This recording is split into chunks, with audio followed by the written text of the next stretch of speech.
Hi, welcome to Beautifully Unbalanced. I hope you're having a great day. I'm a mom to three kids, 4 and 6-year-old boys, and 1-year-old disabled baby. In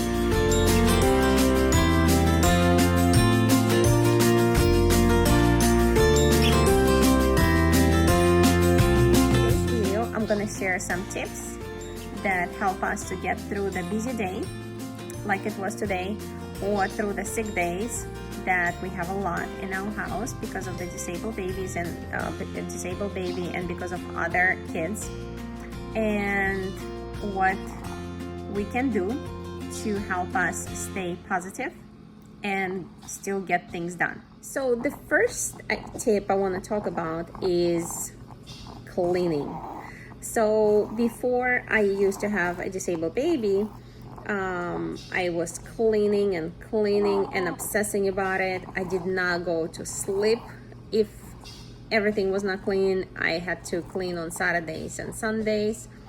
However, with the new baby that was disabled, I had to rethink my priorities. So clean house was not the top of my priority anymore. I'm not saying it has to be dirty, but I'm saying it could be tidy, but not perfectly clean. So I kind of developed the new routines for ourselves. So this way we stay tidy throughout the day, or at least by the night time, we pick up the things, and in the morning, the house is ready to have a mess again. But for example, from the breakfast to lunch and dinner, my kitchen is almost closed. So if we have a breakfast, I ask my kids to wash their dishes. They are 4 and 6, and they are very capable to wash their plates. I did not know they could do it until they did it. And they also used to always come and snack during the whole day, and I kind of put a stop to that because what they done is they consumed all the fruits, but they didn't eat normal food. So I put the fruits away, and this way I only I can control what they eat during the breakfast, lunch, and dinner. What I would like to offer you is to prioritize your tasks. So before, I used to put all things that I need to do on a piece of paper, and I used to do 1 or 2 things and never get back to the other huge long list that I had. However, I realized that not all of those things are urgent. Some of the things are important, but they're not urgent. So you could actually schedule it in your calendar. If you schedule it, this way you know you have to do something urgent today and something that you scheduled. For example, in addition to my workday, 8 to 2, I had to go to the pharmacy today to get my daughter's medications. This is urgency because we do need medications. Second example, I had to go buy groceries. That's another urgency because we didn't have food. But another third item on my list was Amazon return. That is not urgency. It's something needs to be done so I can get my money back, but it's not an urgent thing that needs to be done today. So if I have to choose between pharmacy or Amazon return, it has to be pharmacy. I'm sorry, the baby's with me. So, little side note, the baby is not feeling that good for the last few days. She had some fever one day, then she was fine another day, so we didn't have a good night's sleep. So those days are especially hard for us because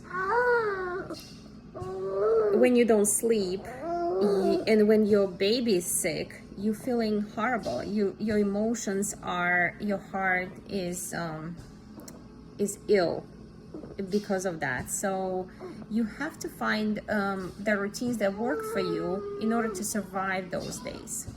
So this is just a little side. The third point is about the ideas that you have, or to-do list that you have in your head.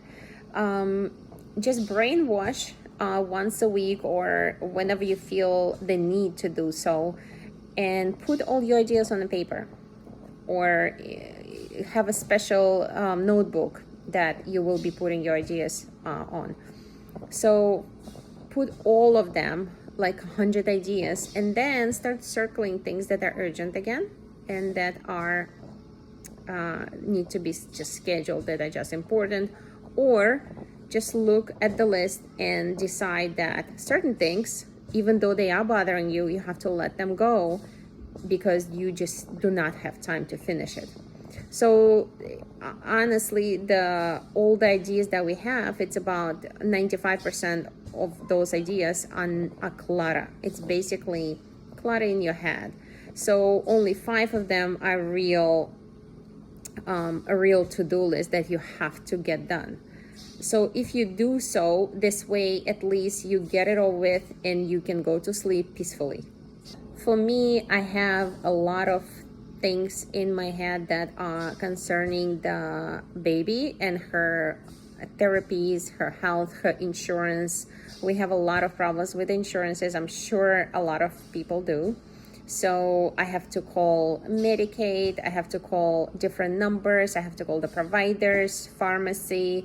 There is always something going on. So for me, those are the tasks that I have to get done, and they are put actually in my notebook above my work tasks, because they are the ones that they're really urgent.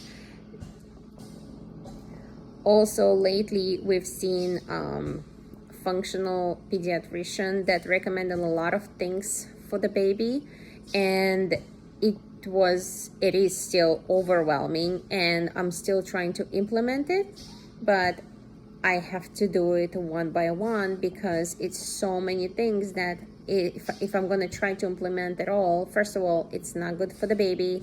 Secondly, it's not sustainable for me, and it's just not gonna get implemented right away. But if I slowly do one thing at a time, I make a schedule how to implement it, it will actually be done. Another thing that always on my mind also is homeschooling for the other 2 boys. So I have to always maintain the schedule, and I have to always be on top of what needs to be done, their curriculum, what needs to be submitted to the state, and what sport activities they have to go to. So those are the things I also keep in my mind, and I also put on that piece of paper when I do brainwash. The last tip I would like to share is just a reminder that we were put on this journey for a reason. Just find the time in the day to look outside and see the sun shining, see the birds, the flowers, the trees, and just find a little positivity in your day, even though it's sometimes very not easy. But if you find a drop of positivity, it will infect the whole negative emotion that you have, and it will help you. I hope you found this video helpful. If you enjoyed it, please like and subscribe. It really inspires me to make more videos like this in the future. I hope you have a great day.